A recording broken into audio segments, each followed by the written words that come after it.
9টা সাড়ে 9টায় পরীক্ষা শুরু মাধ্যমিক।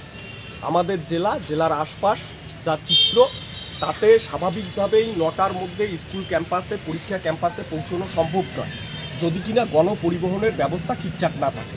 গণপরিবহনের সবথেকে বড় নির্ভরশীল যে জিনিস সেটা হচ্ছে এনবিএসটি।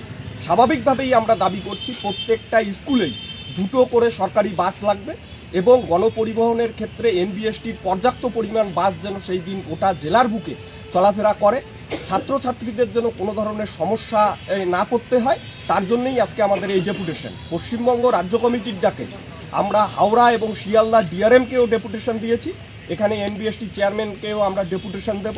সেই কারণেই আমাদের এখানে আসা। চেয়ারম্যান সাহেব যাচ্ছেন না, এখনও আমরা যাইনি, ডেপুটেশন আমরা দিতে যাব। সবে আসলাম, বিক্ষোভ চলছে।